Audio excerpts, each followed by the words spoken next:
रिद्धिमा और निशांत जब अरोड़ा मेंशन में वापस आए तो ऋषित उन दोनों का इंतजार करते हुए लिविंग रूम में बैठा हुआ था।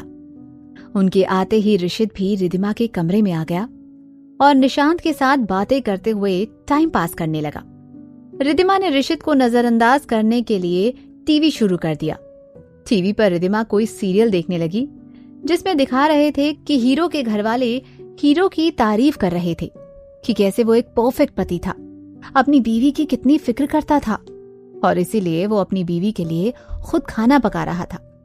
ऋषित तिरछी नजर से ये सब देख रहा था। वो देख ऋषित के दिमाग में भी एक आइडिया आया और उसने सोच लिया कि उसे क्या करना है।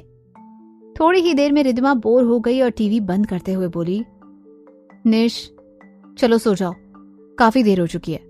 निशांत ने क्यूट सी शक्ल बनाते हुए कहा, मम्मा प्लीज कल छुट्टी है।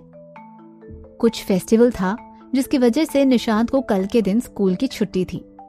रिद्धिमा ने निशांत को अपने पास लेते हुए कहा, छुट्टी तुम्हारी है, मेरी नहीं, मुझे बहुत काम है, तो चलो अब सो जाते हैं। जिस पर निशांत ने अपनी मीठी आवाज में कहा, ओके, लेकिन मैं यहीं सोने वाला हूँ, आपके और डैडी के साथ।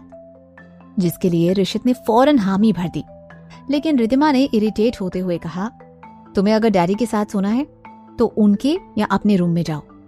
निशांत क्यूट सी शक्ल बनाते हुए रिक्वेस्ट करते हुए बोला, मम्मा प्लीज। ऋषित ने भी निशांत की नकल करते हुए कहा, मम्मा प्लीज। जो सुनकर निशांत और रिद्धिमा हंस पड़े। फिर निशांत के लिए रिद्धिमा मान गई। थोड़ी ही देर में निशांत रिद्धिमा और ऋषित के बीच बेड पर सो गया था। ऋषित ने धीरे से गर्दन उठाकर देखा तो रिद्धिमा की आंखें बंद थी। ऋषित ने सोचा कि रिद्धिमा भी सो गई थी, इसीलिए वो धीरे से बेड से उतरकर रिद्धिमा के साइड में आ गया। कुछ पल रिद्धिमा को यूं ही निहारते रहा, फिर धीरे से रिद्धिमा के बाल सहलाते हुए ऋषित ने फुसफुसाते हुए कहा, आई एम सॉरी रिधु, गलतफहमी की वजह से मैं तुम्हारे साथ कितना कुछ बुरा कर बैठा। जानता हूं तुम मुझे माफ नहीं करना चाहती और मुझे माफ करना तुम्हारे लिए इतना आसान भी नहीं है, पर फिर भी मैं तब तक कोशिश करते रहूंगा जब तक तुम मान न जाओ। मैं एक परफेक्ट पति बनकर दिखाऊंगा। ऋषित ने धीरे से रिद्धिमा के माथे को चूमा और फिर वापस आकर बेड पर सो गया। जैसे ही ऋषित ने अपनी आंखें बंद की, रिद्धिमा ने धीरे से अपनी आंखें खोली। वो जाग ही रही थी और उसने ऋषित की कही सारी बातें सुन ली थी। रिद्धिमा सोच में पड़ गई कि क्या ऋषित सच में दिल से पछता रहा है और दिल से माफी मांग रहा था। अगले दिन रिद्धिमा और निशांत जब नाश्ता करने डाइनिंग रूम में आए तो सर्वेंट ने रिद्धिमा को छोड़ बाकी सबको नाश्ता सर्व किया और निशांत को भी सर्व किया। हैरानी से रिद्धिमा ने सर्वेंट से कहा, जल्दी से मुझे भी सर्व करो। सर्वेंट ने नजरें झुकाकर कहा, सॉरी मैडम, ऋषित सर ने मना किया है। रिद्धिमा को गुस्सा आने लगा और वो बोली, मना किया है मतलब? मुझे नाश्ता करने से मना किया है उसने? अब क्या उसकी परमिशन लेकर ही मैं नाश्ता करूं? जिस पर सर्वेंट ने फौरन हिचकिचाते हुए जवाब दिया, नहीं मैडम, वो दरअसल ऋषित सर खुद आपके लिए नाश्ता बना रहे हैं। जो सुनकर अरुण और देवयानी को लगा कि उन्होंने कुछ गलत सुन लिया था। अपना ब्रेकफास्ट रोकते हुए वो दोनों सर्वेंट की ओर देखने लगे। सूरज के गले में हैरानी से निवाला अटक गया और वो बहुत बुरे तरीके से खांसने लग गया। और रिद्धिमा, उसे तो लग रहा था कि जरूर उसका कोई अजीब और गरीब सपना था, वरना द ग्रेट ऋषित अरोड़ा, जो खुद अपने हाथ से पानी का ग्लास नहीं लेता, वो अपने हाथों से किसी और के लिए नाश्ता बनाए, ये तो इम्पॉसिबल था। अनजाने में ही रिद्धिमा ने खुद को चूंटी काटी। जब दर्द का एहसास हुआ तो उसे समझ आया कि ये सपना नहीं था, ये सब सच में हो रहा था। कोई कुछ और रिएक्शन दे पाता इससे पहले ऋषित हाथ में नाश्ते का ट्रे लेकर वहां आ गया। रिद्धिमा तो ऋषित को देखते ही रह गई। ऋषित ने रिद्धिमा को सर्व करते हुए कहा, फ्रेंच टोस्ट और तुम्हारी स्पेशल कॉफी। रिद्धिमा ने कुछ पल नाश्ते की तरफ देखा, फिर भौहें चढ़ाते हुए पूछा, इसमें जहर तो नहीं मिलाया ना? जिस पर ऋषित ने मासूम सी शक्ल बनाते हुए कहा, इसमें बस मेरा प्यार और पछतावा है। अरुण, देवयानी और सूरज तो दिल ही दिल में ये सोच रहे थे कि सूरज आज कहां से निकला था, कहीं पश्चिम से तो नहीं निकला। देवयानी ने फौरन दिल की बात जुबान पर लाते हुए कहा, ऋषित, तुमने रिद्धिमा के लिए ब्रेकफास्ट बनाया? ये तो मुझे किसी सपने जैसा लग रहा है। ऋषित ने सर हिलाते हुए कहा, मैंने ही बनाया नाश्ता। रिद्धिमा ने टेस्ट किया, जिस पर ऋषित फौरन एक्साइटेड होकर पूछा, कैसा है? जिस पर रिद्धिमा ने एकदम शांत और थके से अंदाज में जवाब दिया, ओके ही है। फिर जब रिद्धिमा ने कॉफी का एक घूंट लिया तो उसने फौरन कहा, कॉफी तो मायरा ने ही बनाई है। जिस पर ऋषित ने बिगड़ते हुए कहा, अरे नहीं, मैंने बनाई है, तुम चाहो तो मायरा से पूछ लो। मायरा उस वक्त निशांत को सर्व कर रही थी, तो फौरन उसने कहा, हाँ मैडम, कॉफी भी ऋषित सर ने ही बनाई है। ऋषित ने जरा सा एक्साइटेड आवाज में पूछा, कॉफी बिल्कुल तुम्हें पसंद है वैसे बनी है ना? जिस पर रिद्धिमा ने कोई जवाब नहीं दिया, बस वो कॉफी पी रही थी। सच तो ये था कि कॉफी बिल्कुल वैसी ही बनी थी जैसी रिद्धिमा को पसंद थी। ऋषित ने इस तरह रिद्धिमा को ठंडा रिएक्शन देख उम्मीद भरी आवाज में कहा, अरे यार कुछ तो बोलो, 3 बार जलने के बाद वो फ्रेंच टोस्ट बना है और 2 बार खराब होने के बाद ये कॉफी बनी है। रिद्धिमा ने कुछ पल तिरछी निगाह से ऋषित को देखा। सच में वो रिद्धिमा की माफी पाने के लिए इतनी कोशिश कर रहा था।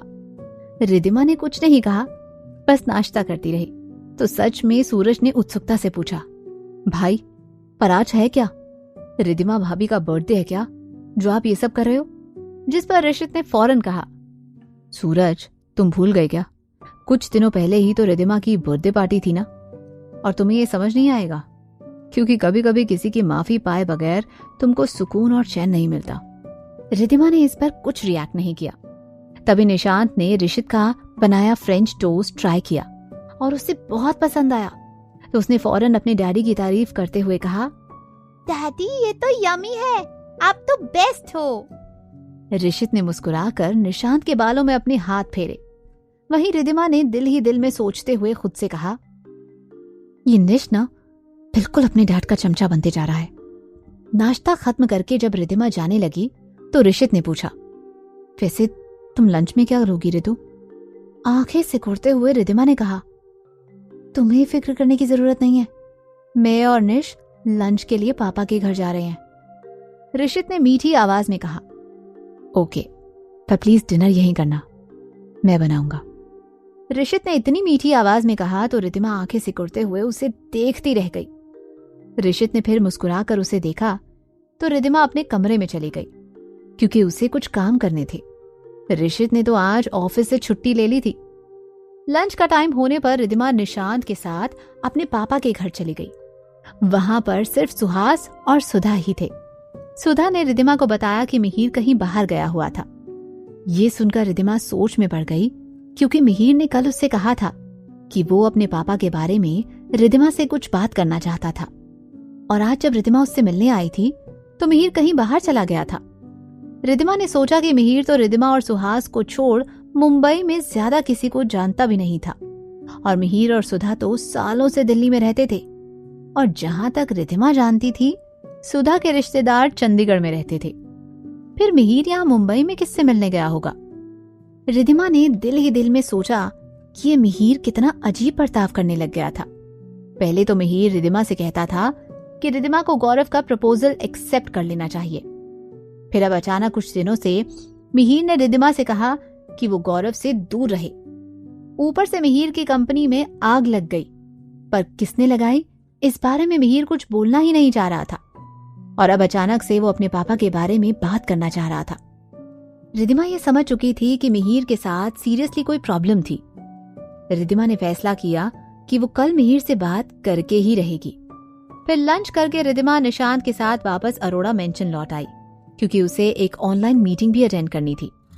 अपना काम खत्म करके जब रात को रिद्धिमा डिनर करने डाइनिंग रूम में आई तो निशांत उसकी तरफ भागते हुए आया और बोला, मम्मा आपको पता है डैडी ने एकदम यम्मी खाना बनाया है। रिद्धिमा ने हैरानी से निशांत की ओर देखा। मतलब ऋषित सच में रिद्धिमा के लिए डिनर बना रहा था? ऋषित ने सुबह बताया तो था कि वो उसके लिए डिनर बनाएगा, लेकिन रिद्धिमा ने ऋषित की बात को इतना सीरियसली नहीं लिया था। तभी ऋषित फूड ट्रॉली लेकर आया और रिद्धिमा को खाना सर्व करने लगा। ऋषित ने रिद्धिमा के फेवरेट चाइनीज नूडल्स बनाए थे और साथ में सूप भी था। ऋषित ने धीरे से कहा, टेस्ट करके बताओ कैसा है, मैंने बनाया तुम्हारे लिए। रिद्धिमा ने गहरी सांस ली और टेस्ट किया। एकदम परफेक्ट ना सही, पर सब काफी अच्छा बना हुआ था। रिद्धिमा ने ऋषित की तरफ देखते हुए धीरे से पूछा, तो ये सब कितने ट्राई में बनाया तुमने? ऋषित जरा सी शर्मिंदगी से बोला, वो 5 बार, 4 बार तो सब फेंकना पड़ा। इतनी बार बनाने के लिए उसे कितना वक्त लगा होगा, ये सोचते हुए रिद्धिमा ने हैरानी से पूछा, तुम दिन भर यही कर रहे थे क्या? ऋषित ने केयरलेस टोन में कहा, हाँ, मैंने ऑफिस से छुट्टी जो ली थी।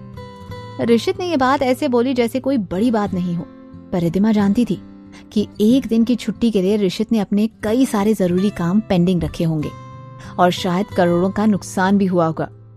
रिद्धिमा अपने ही ख्यालों में चुपचाप खाने लगी। रिद्धिमा ये बात समझ रही थी कि ऋषित दिल से पछता रहा था, वरना ऋषित अपने काम को छोड़ रिद्धिमा के लिए ऐसे खाना बनाए, ये तो हो ही नहीं सकता था। रिद्धिमा का डिनर खत्म होने के बाद ऋषित ने उससे पूछा, तुम्हें पसंद नहीं आया? जिस पर रिद्धिमा ने जवाब देते हुए कहा, ओके है। लेकिन ऋषित ने इस बात को दिल पर नहीं लिया और जरा एक्साइटेड टोन में कहा, 1 मिनट, एक सरप्राइज है। रिद्धिमा का हाथ पकड़कर ऋषित उसे अरोड़ा मेंशन के बड़े से गार्डन में ले गया। गार्डन में कई सारे कैंडल्स और दिए जल रहे थे और बीचों बीच 5 बॉक्सेस एक लाइन में रखे हुए थे। ऋषित ने धीरे से रिद्धिमा से कहा, खोलो इन्हें। अब इन बॉक्सेस में क्या होगा ये सोचते हुए रिद्धिमा धीरे से उन बॉक्सेस की तरफ गई और उसने पहला बॉक्स खोला तो पहले बॉक्स में एक बड़ा सा बलून निकल आया जो उस बॉक्स में ही अटैच था और उस बलून पर एस लिखा हुआ था। कंफ्यूज होकर रिद्धिमा ने ऋषित की तरफ देखा, जिसने बस मुस्कुराकर रिद्धिमा को दूसरा बॉक्स खोलने का इशारा किया। दूसरे बॉक्स में से भी एक बलून निकला जिस पर ओ लिखा हुआ था। रिद्धिमा ने अब उत्सुकता से अगला बॉक्स खोला जिसमें से एक बलून निकला और बलून पर आर लिखा हुआ था। अगले बॉक्स में भी एक बलून निकला और उस पर भी आर लिखा हुआ था। रिद्धिमा ने आखिरी बॉक्स खोला जिसमें से भी एक बलून निकला जिस पर वाई लिखा हुआ था। रिद्धिमा ने सारे बलून्स को देखा, सारे अक्षर मिलाकर इंग्लिश में सॉरी शब्द तैयार हो रहा था। रिद्धिमा कुछ पल वो देखती रह गई। इतने क्यूट तरीके से कोई सॉरी बोले तो शायद रिद्धिमा कभी मना नहीं करती, पर यहाँ बात कुछ और थी। फिर ऋषित ने धीरे से अपने कान पकड़ते हुए कहा, सॉरी रितु। क्या रिद्धिमा ऋषित को माफ करेगी? क्या होगा आगे जानने के लिए सुनते रहिए क्यों दर्द है इतना इश्क में, सिर्फ पॉकेट FM पर।